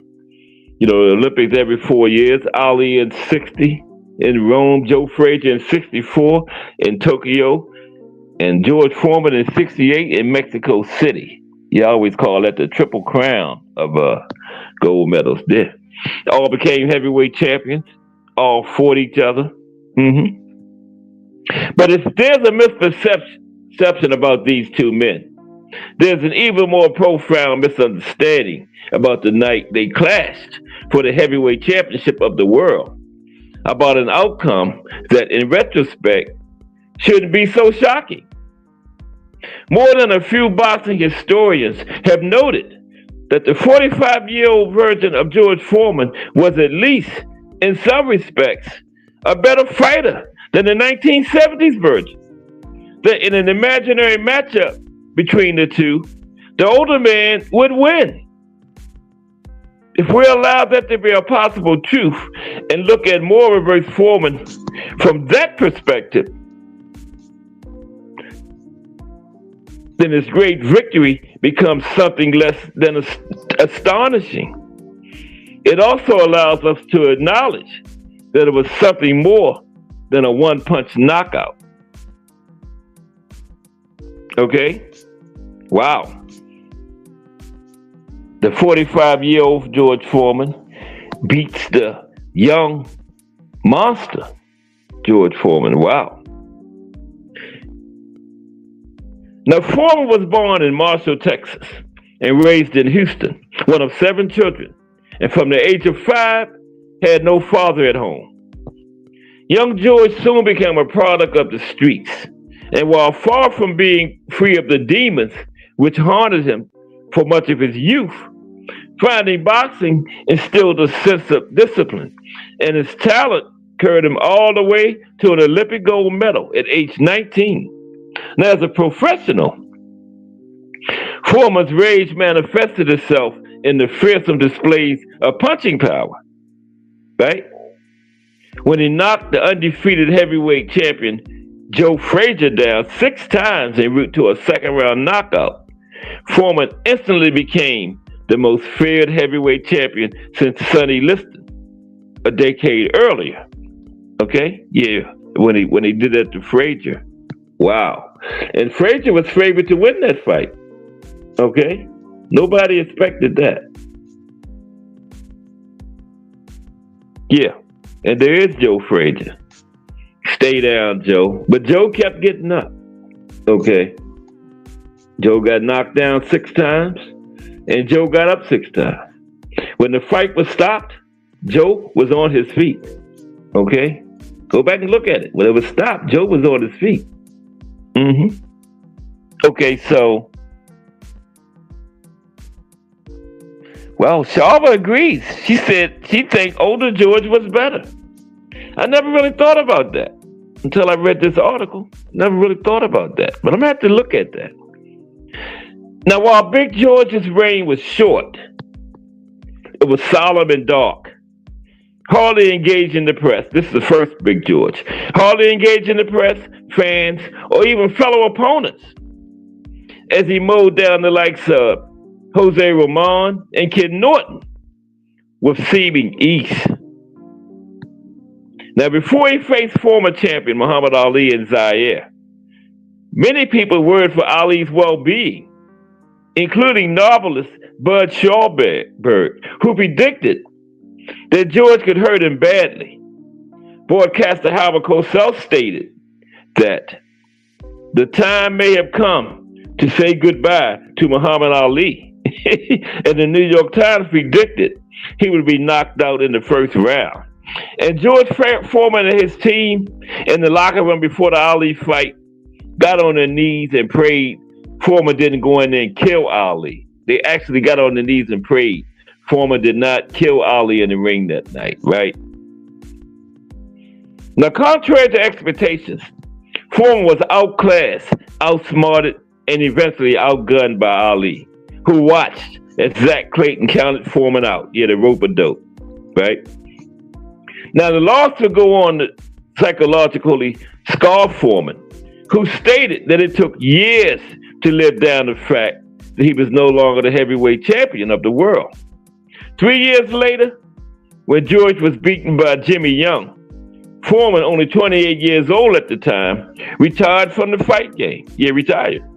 After the Jimmy Young loss, he retired. Yes, he did. Had a religious experience and all that. Yeah, and there's, just like he had Joe Frazier on the mat, there is Zach Clayton. Come on, man. This phone is so slow. Counting Foreman out. Right? Yep. And George Foreman never imagined that would happen to him. Told you he prayed that he didn't kill Ali before the fight. So he never imagined he would be on his backside being counted out. But there he was. There he was. That's why it hurt him so bad mentally. You know. Now, at the time when he lost to Ali, 10-year-old Michael Moorer was about a year away from taking his first steps in a boxing ring. Eventually relocating from the hard knocks of Western Pennsylvania to the Kronk Gym in Detroit, the legendary trainer Emanuel Stewart helped guide Moorer to amateur boxing prominence. His prodigious talent allowing him to dominate seasoned pros. Now, with Moorer's immense potential, Stewart and Moorer decided to bypass any attempt to make the 1988 Olympic team, and instead, Moorer turned pro. Didn't even go out for the Olympic team, right? Turned pro. That was the same reason Hagler didn't go because Hagler was in a single mother home, and Hagler could have made the Olympic team back in, I think it was like 72, but his family needed the money, right? He had like 4 or 5 siblings in a single mother home, so Hagler turned pro to help his family out financially, okay? I don't know why Michael Moorer bypassed it, but yeah, he didn't even try for the Olympic team, he turned pro. Amazingly, that same year, Moorer won the WBO light heavyweight title in only his 12th professional fight. After 9 successful title defenses, all by knockout, he moved up to heavyweight, where he won the WBO heavyweight title in a knockdown drag-out slugfest with Bert Cooper. However, by this point, Emanuel Steward had lost his grip on Moorer, claiming Double M lost interest in training, and he eventually parted ways with the promising heavyweight. So Emanuel Steward went out of his life. I think he got Teddy Atlas after that. In essence, Moorer, like a young Foreman, was developing an autonomy and an inconsistence to dictate his career on his own terms that made it very difficult for others to connect with him. Same way the young Foreman was. Yeah. It is Michael Moorer. And Michael Moorer was 10 years old when the night Ali beat Foreman. Wow. It is Michael Moorer. Okay. So, Moorer was not the crowd pleaser that Holyfield was, right? Nor did he have the firepower of former champion Mike Tyson. By and large, Moorer was viewed by many as something of a placeholder champion, temporarily holding the belt while the likes of Riddick Bowe, Tyson, and Lennox Lewis awaited their opportunity to take it from him, right? Seize the throne. And what made things worse for Michael Moorer? He was something less than charismatic, often repelling people with his curt, angry responses. Clearly, these circumstances gave the champion something to prove in his first title defense against Big George Foreman. However, Moorer found himself in a lose-lose situation against an aging legend who was coming off more than a year of inactivity following a disappointing loss to Tommy Morrison. So getting the public's respect was never an easy task for Moorer. Okay? It is Moorer and Holyfield right there. Okay? He did get in there against Holyfield. And he won that fight against Evander. Okay? Yeah, he did win that fight. Now, on the other hand, Foreman had transformed from the reclusive mystery that once defined him in the first phase of his career into the jovial minister turned celebrity fighter who everyone loved. Yeah, that's what I saw both George Foremans, right? And when he came back, everybody was like, is that the same George Foreman? Because, in the early 70s, he was a terrible interview, giving one-word answers, always all frowned up. He said he was trying to emulate Sonny Liston when he did that, but he was always all frowned up, bad interview with the press. And then when he came back, he couldn't stop smiling, couldn't stop talking, couldn't wait to get in front of a microphone. So everybody was like, no, that ain't the same George Foreman. That's just somebody with the same name, right? But it was him. He transformed himself, right? He really did. It was amazing. However, whether or not fans still took Foreman's comeback seriously at this stage was becoming increasingly questionable, especially given the unimpressive performances against lower-level heavyweights, Tommy Morrison and Alex Stewart. But regardless of what the public made of his chances against the young champion, Moorer, Foreman entered the MGM Grand as the same kind of sentimental favorite that Muhammad Ali had been back in 1974 against him. The good guy on fight night was Big George.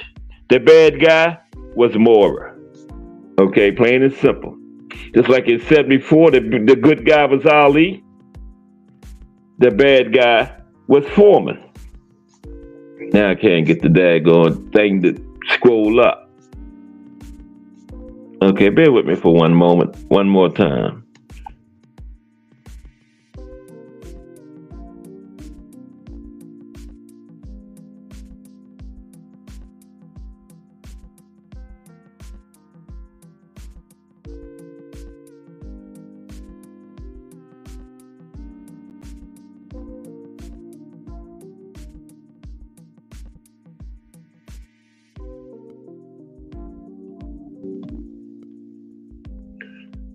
Couldn't get the thing to move. I had to go out and come back in.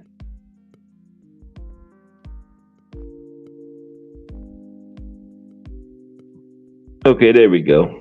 Now it's moving. Hell with it. No, it's not. Okay, let's finish. I ain't worrying about this thing. Okay, but let's finish this off. Yeah, Foreman came in as a good guy. Mora was the bad guy, right? So, now while the fight itself is often recalled as an astounding come from behind one punch knockout win, a lot of people never viewed it that way. Despite Mora's best efforts to shift the narrative, some people never viewed it that way.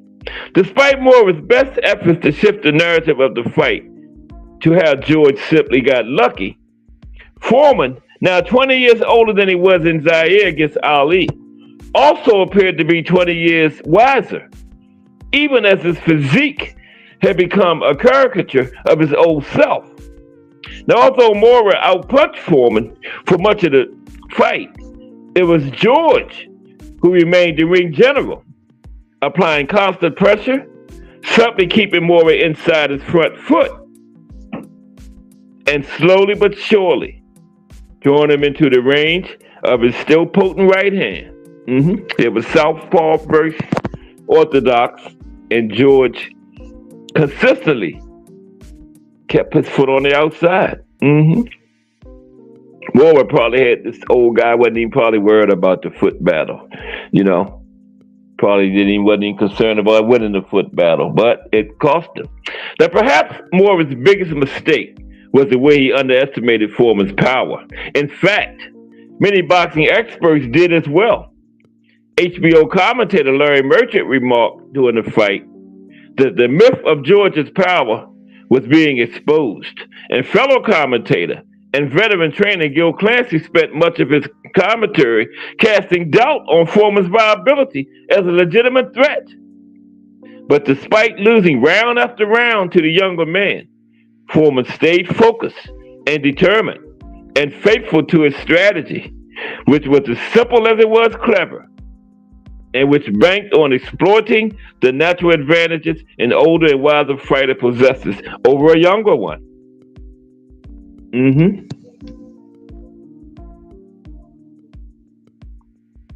Yeah, I'm at the top now. Oh, that's why I wouldn't go up. I was already at the top. Duh.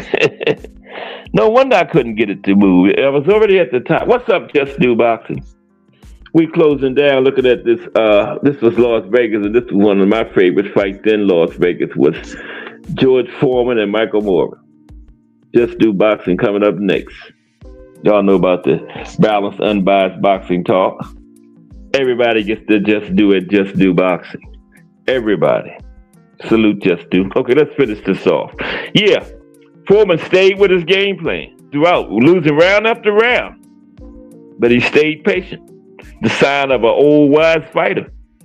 Not many realized at the time, but Mora was being slowly broken down by Foreman's constant pressure.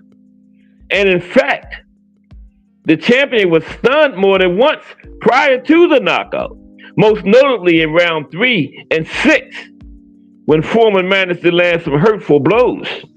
And if Mora was establishing a clear-cut lead on the scorecards, he was also becoming increasingly flat-footed.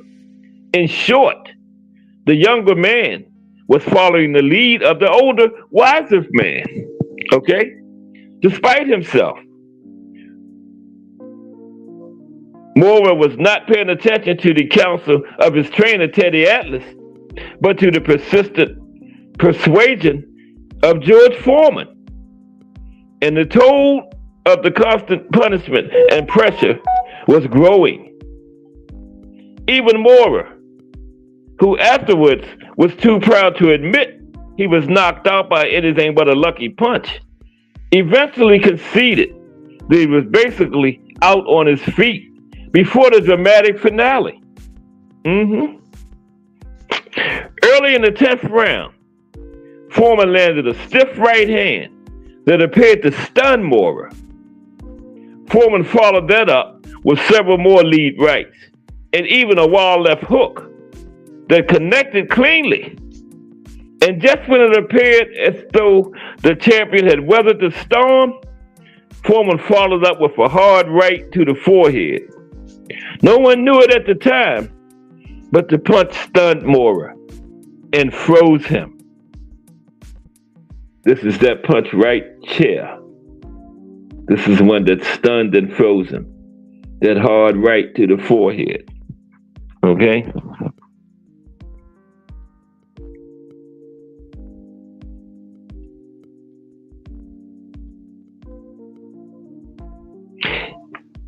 It was just a little too high, Foreman would later say. So George adjusted his aim and fired again, and thus gave us one of the biggest shocks in pugilistic history. The shot connected cleanly to Moorer's chin and sent him to the floor, where he lay for some seconds, gazing with glassy eyes at the ceiling of the MGM Grand. So it wasn't a lucky punch. Before that, Foreman had connected with the same punch, but that one was a little high, hit him in the forehead, and that one stunned him and froze him. So it was not a lucky punch. So Foreman, moments later, got the same punch in. He adjusted and this time got it down to the chin. So how can you get two lucky punches on somebody back to back? So it couldn't have been a lucky punch, right? He made the adjustment, got the chin, went from the forehead to the chin. So Moore was laying on the mat looking at the ceiling of the MGM Grand, right? What no one at the time realized was how that one huge punch was in fact just the final shot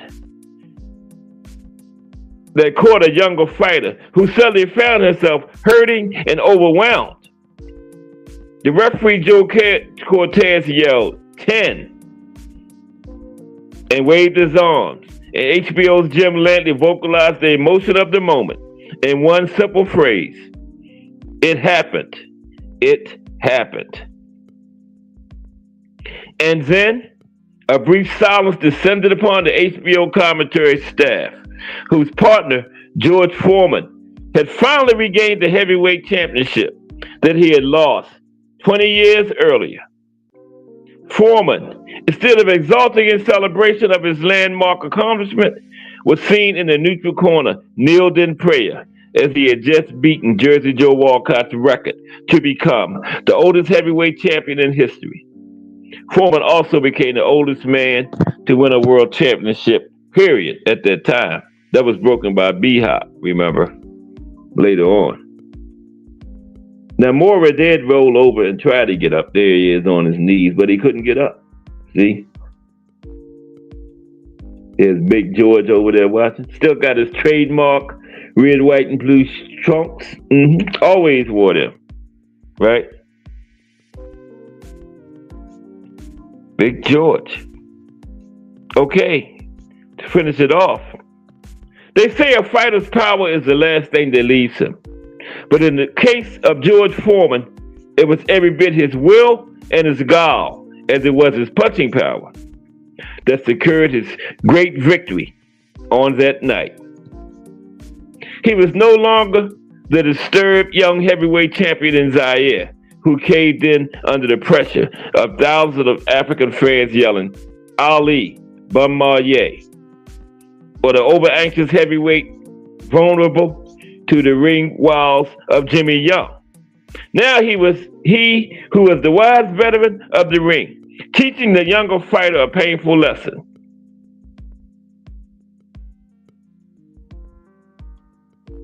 Who called Michael Moorer into fighting his fight, breaking him down both physically and mentally, en route to one of the greatest achievements in sports history.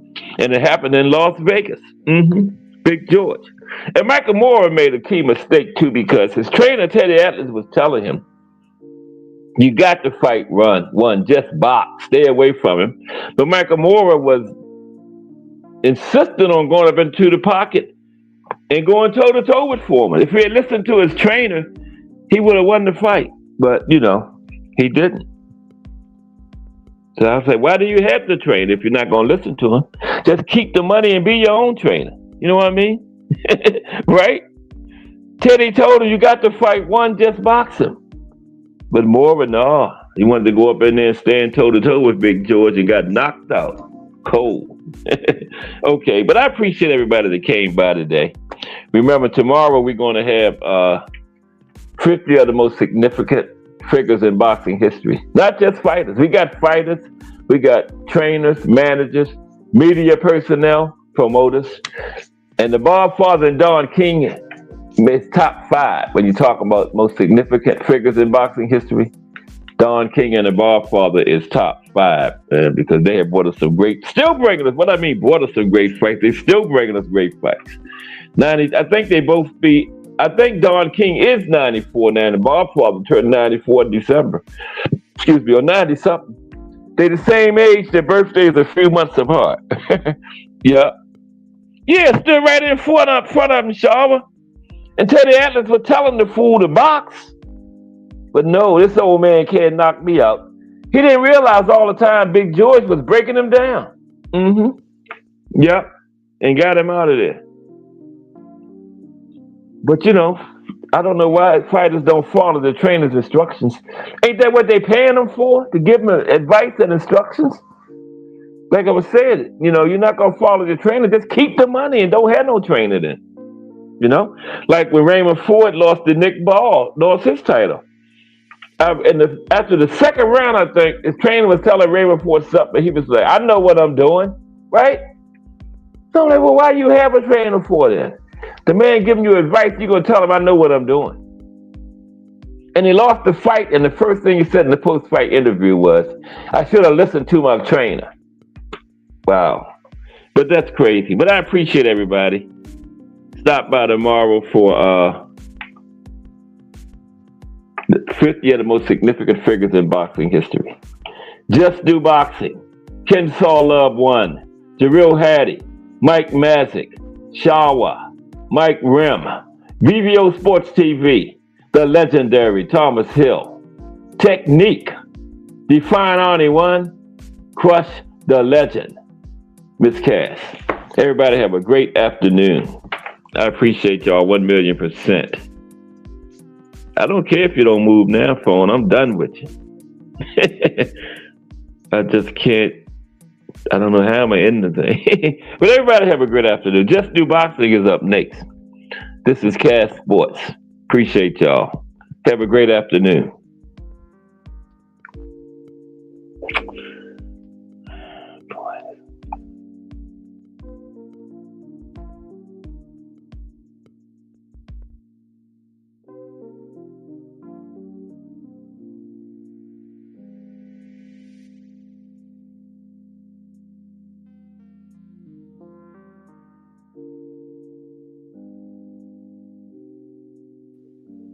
Okay, I'm still on.